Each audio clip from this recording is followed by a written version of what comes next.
A gente está em meio a um dos maiores desastres naturais que o Brasil viveu no século XXI.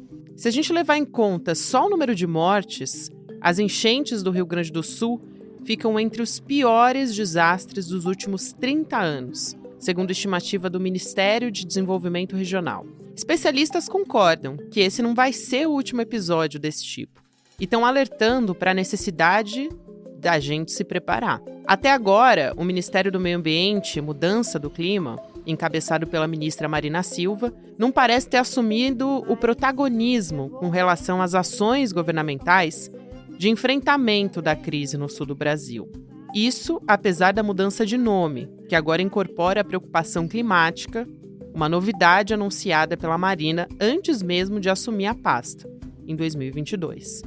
Sexta-feira, 17 de março de 2024.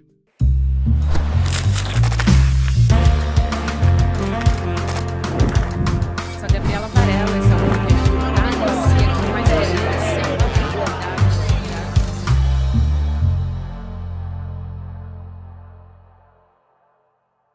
Olá, seja muito bem-vindo, seja muito bem-vinda. Eu sou a Gabriela Varela, esse é o Videocast em Detalhes. E aqui você já sabe, sempre com um convidado ou uma convidada, a gente analisa uma temática ou uma notícia importante do momento. A gente continua falando de meio ambiente e, de certa forma, de Rio Grande do Sul também.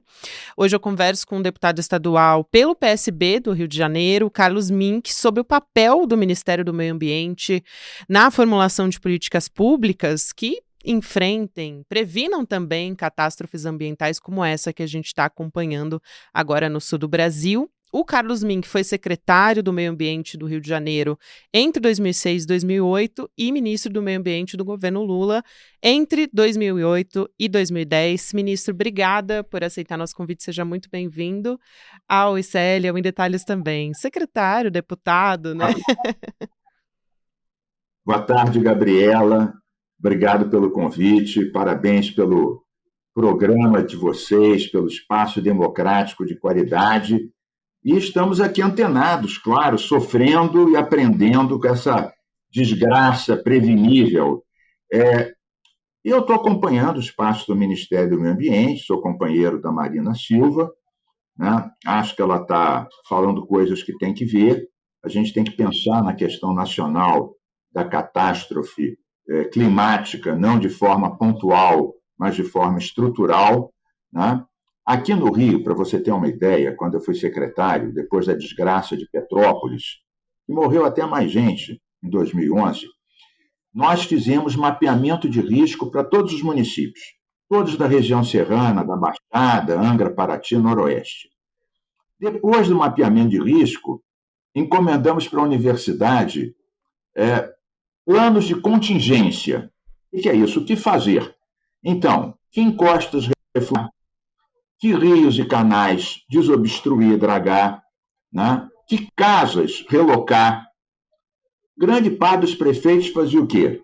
Pegava o plano de contingência, o mapeamento de risco, botava uma escultura qualquer aqui em cima, estou botando aqui como exemplo aqui essa girafinha simpática, e continuavam, veja, licenciando condomínios, shoppings, naquelas áreas que o mapeamento de risco dizia nem pensar, que o plano de contingência dizia não. Então, eu tive que fazer uma lei para obrigar a eles a colocarem, todos os prefeitos, nos seus planos diretores e planos de uso do solo, as restrições do mapeamento de risco e do plano de contingência. Ou seja, nós não temos uma cultura de prevenção. Vou dar um outro exemplo bem rápido.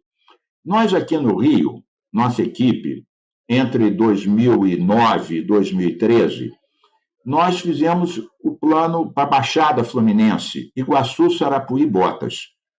Tem aí 800 mil famílias morando dentro do Rio. Nós tivemos que dragar, relocar as pessoas para lugares próximos, fazíamos audiências em ginásios com a Igreja Progressista, do Padre Bruno, que já nos deixou, milhares de pessoas. E conseguimos, com recursos nossos, do FECAM, recursos do Ministério das Cidades, né? Na época do governo Lula, conseguimos relocar 40 mil pessoas para áreas seguras. A gente saiu do governo há 10 anos. Parou o programa. Agora morreu gente na Baixada, em Nova Iguaçu. Nem as bombas para succionar água que a gente botou lá não funcionaram porque estavam paradas por falta de manutenção. Então você vê que se conhecem as soluções e as pessoas têm um imediatismo produtivista. Hoje eu vi uma entrevista de 2 vereadores do Rio Grande do Sul, de direita, defendendo o corte de árvores para prevenir as inundações.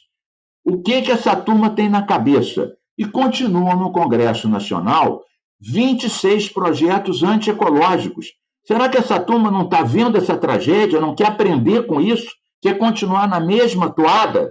Temos que fazer com que a ficha caia no Congresso. Não adianta chorar, não adianta doar R$ 100, não adianta votar uma medida do presidente Lula para perdoar a dívida e continuar aprovando projetos que vão agravar essa situação.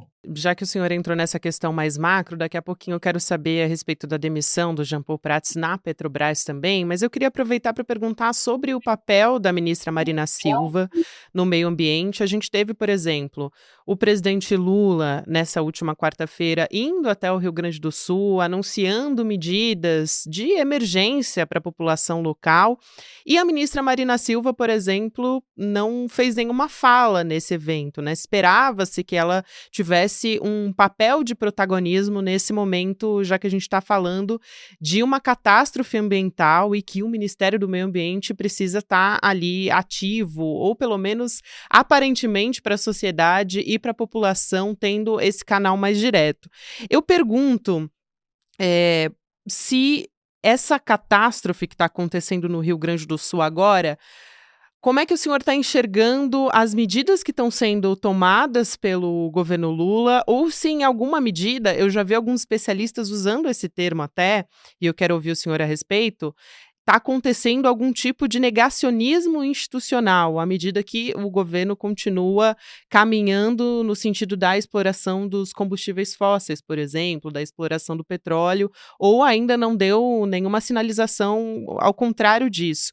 Vai ser uma pauta, o meio ambiente vai se tornar uma pauta, uma preocupação real do governo, ou a gente vai continuar só enxugando gelo em momentos como esse, por exemplo, que é talvez a maior tragédia ambiental que a gente já teve aqui no Brasil, e a gente vai ter que, além disso, né, como o senhor disse, ter preocupações de investimento para prevenção. Não dá para tomar essa preocupação, tomar essas medidas só na hora da urgência, né? Então, eu quero te ouvir em relação a isso. Olha, na verdade, você fez várias questões, colocou várias questões diferentes. Primeiro, vamos começar pela Marina. Olha, a outra vez que o Lula foi no Rio Grande do Sul, agora em Porto Alegre, no meio dessa crise, já foi a terceira, né? Ontem foi a terceira vez. A Marina falou mais, né? Eu acho que a coisa ficou mais concentrada na questão do auxílio de 5.100 para cada família, também na questão da dívida, da autoridade, que vai ser o Paulo Pimenta, que vai concentrar isso lá. Então foram mais coisas realmente de curtíssimo prazo. Mas nas outras vezes a Marina tem falado. Eu acho que o caso do Rio Grande do Sul é simbólico. Tem um documento de 2015, né, que um dos autores é o Sérgio Margulhos, um economista muito amigo meu, que foi diretor do Banco Mundial, 2015, portanto, há 9 anos, sobre a questão do sul do país, do Rio Grande do Sul, dizendo que a chuva ia ser muito forte, que os diques estavam subdimensionados, que a drenagem dessa água, o escoamento estava muito obstruído, que esses canais estavam muito estreitos. Isso escreveu há 9 anos atrás. Em 2020, há 4 anos, foi desfigurado o Código Ambiental do Rio Grande do Sul. 54 artigos foram suprimidos ou desfigurados e o governador Leite sancionou. Eu até faço um trocadilho infame dizendo que não adianta chorar o leite derramado. Mas o que é certo é que ele sancionou. E, recentemente, no final do ano passado, ele sancionou um outro projeto que permite barragens em áreas de preservação ambiental. Lembrando que os deputados do Rio Grande do Sul muitos conservadores são aqueles que estão em Brasília defendendo os projetos antiambientais, né? Anulação praticamente dos mecanismos do licenciamento, liberação de agrotóxicos, tirar as proteções de áreas de preservação, ou seja, eles estão fazendo lambanças na legislação estadual, fizeram já várias, e também na legislação federal que impacta no Rio Grande do Sul. Então, já pulando para a segunda parte da tua questão, mais complexa, Petrobras. Então, essa mexida na Petrobras tem vários aspectos.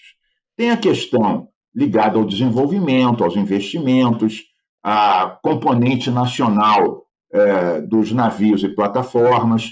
E eu acho que aí o setor mais conservador da direita lembra a Sete Brasil, que realmente correu mal, né? A questão da competitividade com os países asiáticos e outros, né?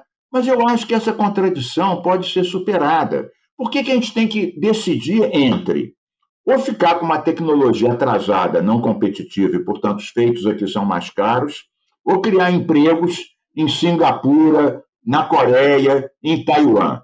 Por que não investir para melhorar a tecnologia aqui e fazer as plataformas aqui com preços mais competitivos que não impliquem em prejuízo à Petrobras? Mas esse é um lado. O outro lado é a questão mais ampla que levou à demissão, como tratar os dividendos, como distribuir. O Prates até acabou, a tese dele acabou com o apoio do Haddad, convencendo e acabou sendo dominante, mas ele caiu de qualquer jeito porque estava batendo com o Rui Costa e com o ministro de Minas e Energia. Agora, a parte que você me perguntou, que me diz de respeito mais diretamente, é a questão ambiental. Petrobras é a maior empresa do Brasil, né? Eu, nesse caso, eu estou a favor da posição do IBAMA e do meio ambiente.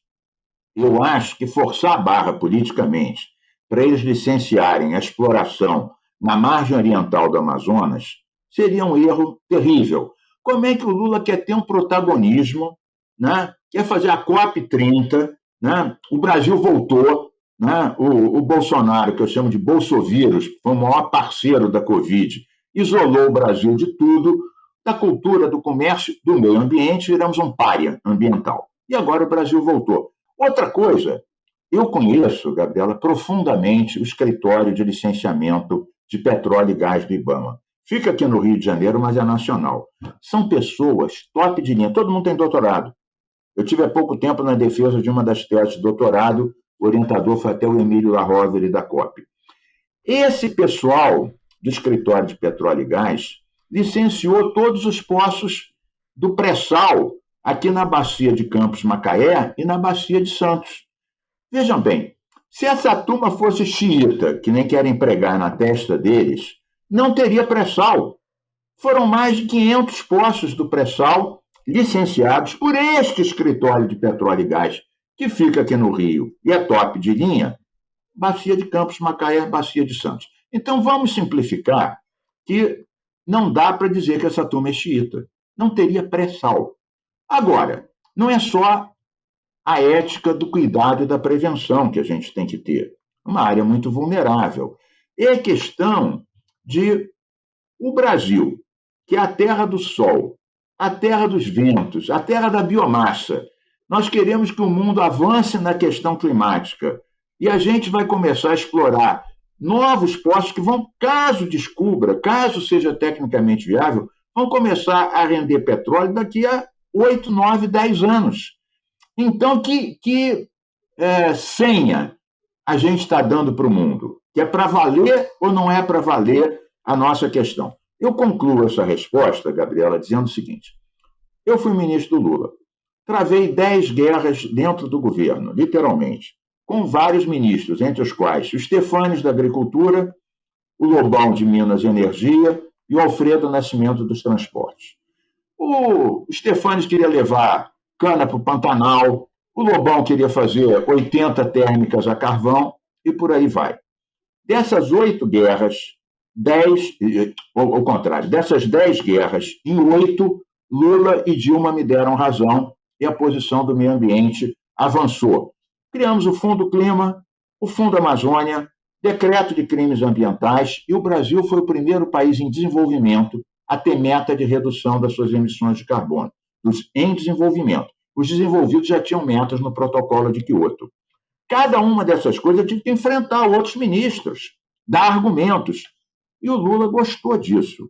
A gente conseguiu cair o desmatamento 50% na nossa gestão de 2 anos. O Lula foi ovacionado na COP de Copenhague, bom, primeiro porque ele é o Lula, enfrentou a fome, e além disso o Brasil foi o primeiro em desenvolvimento a ter metas. E ele gostou, Mint, olha, gostei, estamos indo num bom caminho, combinando desenvolvimento e preservação. Mas tem que ficar em cima dele, porque os produtivistas ficam o dia inteiro no ouvido dele. Tem que criar emprego, tem que fazer de qualquer jeito, tem que ter petróleo, tem que ter estrada. Então tem que ter, né? A Marina, tá? Mas não basta. O Haddad tem ajudado bastante a Marina. Mas é claro, esse governo nem é um governo de esquerda, é um governo de centro-esquerda com uma parte da centro-direita, que é essa turma que estão bancando esses 26 projetos antiecológicos no Congresso. Então, o Lula está no meio desse fogo, como sempre teve, e a gente tem que ter mais força, né? Os nossos cientistas, as universidades, os progressistas e políticos com cabeça ambiental, não só na esquerda, em qualquer parte, tem que colocar, não, olha a crise climática, olha o desastre do Rio Grande do Sul. A gente vai fechar os olhos para isso ou vamos mostrar que a gente é vanguarda e protagonista de verdade e não só no gogó? Perfeita essa sua análise, deputado. São tantos pontos aqui que eu fiquei aqui mentalmente concordando com todos enquanto o senhor estava falando, mas realmente tem um componente ali na atuação do governo Lula que é nada, são muitos entraves, né? Além do próprio capitalismo, é o agro, é o próprio centrão. Como o senhor disse, a gente tem 26 projetos no Congresso que vão diretamente contra o meio ambiente, enfim, emendas. Mas eu queria te ouvir especificamente sobre a demissão do Jean Paul Prats, porque ela aconteceu em meio a esse socorro ao Rio Grande do Sul que o governo fez de forma adequada, né? Foi lá diretamente e demonstrou para a população que está ali, isso precisa ser feito, mas foi uma derrota para uma ala do governo, inclusive o jornalista André Trigueiro também, que tem uma experiência muito grande no meio ambiente, ele disse que foi uma vitória dos oleocratas. Eu queria te ouvir a respeito disso, porque de certa forma, o Jean Paul Prats também, ele era um defensor da exploração de petróleo na margem equatorial, né? Uma faixa ali, hoje até a nossa colunista Cristina Serra, excelente jornalista, também explicava que é uma faixa que vai do Amapá até o Rio Grande do Norte, ou seja, passa por 6 estados. Como é que o senhor acompanhou essa decisão do governo Lula? Quer dizer, a Marina foi ouvida nesse processo da demissão, não passou pelo meio ambiente, porque realmente, o motivo da demissão, eu concordo, o senhor até colocou que foi a questão dos dividendos, né? Mas a substituta que vem aí, ela vai ter também esse perfil favorável à exploração do petróleo nessa região? É a discussão que interessa ao Brasil nesse momento, né? Ao meio ambiente, a todos nós. O país vai continuar insistindo na produção do petróleo? Ainda mais nesse momento, a gente parece que não está ligado, mas está muito ligado a essa crise no Rio Grande do Sul, né? Ainda mais nesse momento de crise, tomar essa decisão não era agora o momento de uma sinalização, né? A gente está no momento de transição energética, a gente vai caminhar para mudar a chave mesmo, deputado? Ô, Gabriela, a Marina não foi ouvida. Nem eu acho que ela obrigatoriamente tivesse que ser ouvida, porque a questão central era a questão da Petrobras, dos investimentos, né? E de uma questão de fidelidade. O presidente Lula, ele ficou picado com o Prates, quando o Prates não atendeu o pedido do Lula de retardar a distribuição dos dividendos. Depois ele acabou até dando razão para a tese que o Prates defendia, e as ações da Petrobras naquele momento voltaram a subir, com apoio do Fernando Haddad, que para mim é uma pessoa extremamente lúcida, né? Então, inclusive ele foi ministro junto comigo, bem conheço ele, eu era meio ambiente, ele era da educação. A gente fazia várias dobradinhas, educação ambiental, vários outros pontos. Então, eu não acho que a Marina... Agora, eu também não acho que a questão da Petrobras com o meio ambiente se resume a esse ponto da margem equatorial, se bem que você tem razão. Esse é um ponto forte e conflitivo. Há várias outras questões. Biocombustíveis. Desde o meu tempo, eu defendi, porque como ministro eu fazia parte do Conselho Nacional de Energia, aumentar a participação do biodiesel no diesel. Né? O biodiesel vem da soja, da mamona, é um combustível renovável da biomassa. Então, a gente está hoje com B10, então 10 partes do biodiesel no diesel. A gente hoje já tem condições para chegar quase que no B30, 30 partes de biodiesel no diesel. Outra coisa, as grandes petroleiras do mundo estão investindo muito em solar, eólica, etc. Então, a questão é, a Petrobras vai ser uma empresa de petróleo ou vai ser uma empresa de energia? Então, essa é uma questão. E dentro disso entra o ponto que você está chamando a atenção, com razão, né? Porque é um conflito, a questão da bacia. Você falou, com razão, chamou a atenção, que esta bacia vai até o Rio Grande do Norte. Mas veja, não é em todas as áreas que há restrição. Recentemente, o IBAMA licenciou para exploração, nesta mesma bacia, em frente ao Rio Grande do Norte, que não tem os problemas que tem na área da Amazônia, onde tem lá povos indígenas, tem corais, né, tem mangue específico, tem um monte de coisas importantíssimas. Não tem estudo das correntes, para onde vai. Então, não é que toda a bacia tem esse impacto.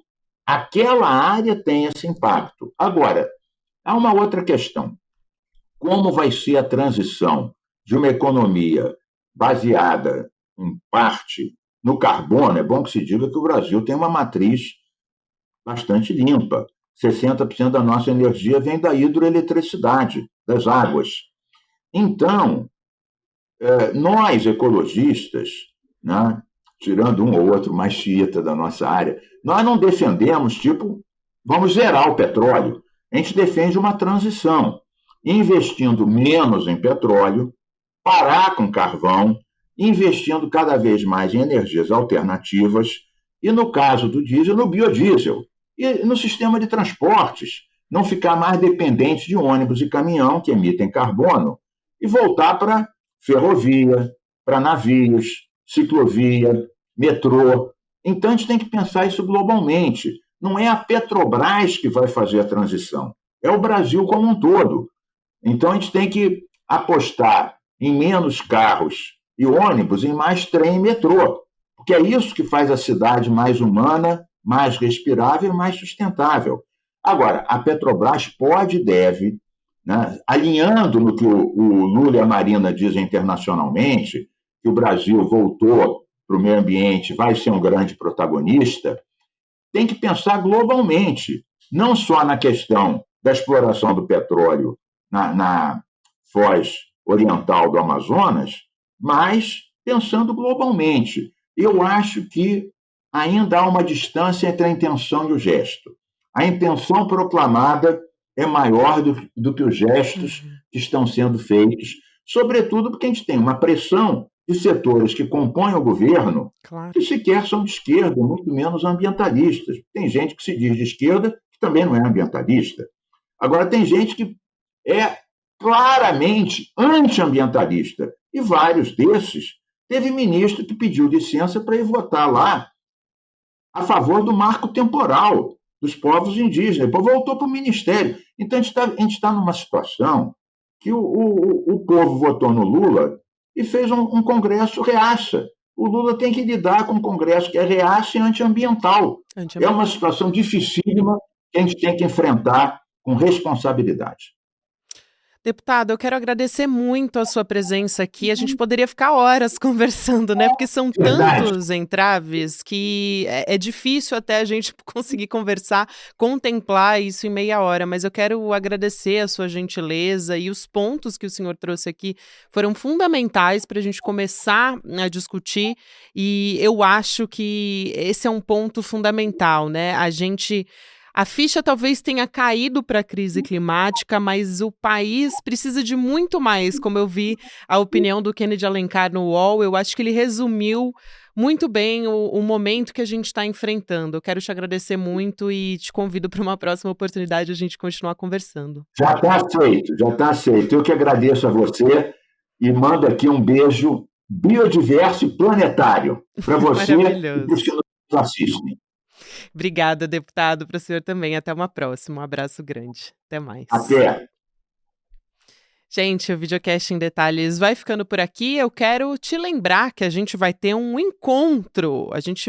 No dia, deixa eu só pegar aqui a data direitinho, no dia 26, que vai ser um domingo, 26 de maio, a gente vai ter um encontro com o pastor Henrique Vieira, para a gente falar sobre religião, reflexão, né? Vai ser um momento de profunda reflexão. Quem vai comandar essa conversa vai ser o Eduardo Moreira, junto com o deputado e pastor Henrique Vieira, que tem sido uma das vozes mais lúcidas que a gente tem no Congresso hoje, e inspiradoras, lutando contra a desigualdade, injustiças que permeiam a nossa sociedade. Então, você pode marcar aí na sua agenda que a gente vai conversar no dia 26 de maio, em busca do melhor da vida, lições do pastor Henrique Vieira, um encontro transformador que fará você repensar a vida.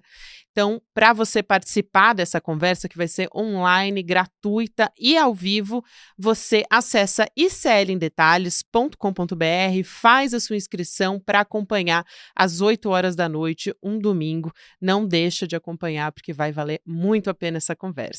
Videocast em Detalhes vai ficando por aqui. Próximo episódio vai ao ar às 10h30 da manhã, ao vivo no YouTube. Na sequência, você tem Mercado e Investimentos. Depois, Rolê CL, 6 horas da noite, CL Notícias, segunda edição. Lembrando que a gente está todos os dias nas plataformas de áudio, então você pode ouvir a nossa conversa em qualquer hora do seu dia, fazendo o que você preferir, lavar sua louça, limpar sua casa. Você pode nos acompanhar também nas plataformas de áudio. Obrigada e até segunda-feira. O amor grita contra todas as formas de opressão. Temos de negar o ódio e fazer do amor uma força revolucionária. São algumas das frases do pastor Henrique Vieira, uma das lideranças mais importantes, inspiradoras e corajosas do Brasil nos dias de hoje. Pastor Henrique Vieira vai ter um encontro com a gente no dia 26 de maio, um domingo, às 8 horas da noite. Um encontro onde ele vai nos passar lições sobre esse amor revolucionário. Vai nos contar uma história de vida inspiradora e vai nos inspirar a transformar também as nossas vidas. Se inscreve agora e chame seus amigos e amigas para participar também. Que possamos nós promover essa mudança revolucionária na nossa vida através do amor, como ensina o pastor Henrique Vieira.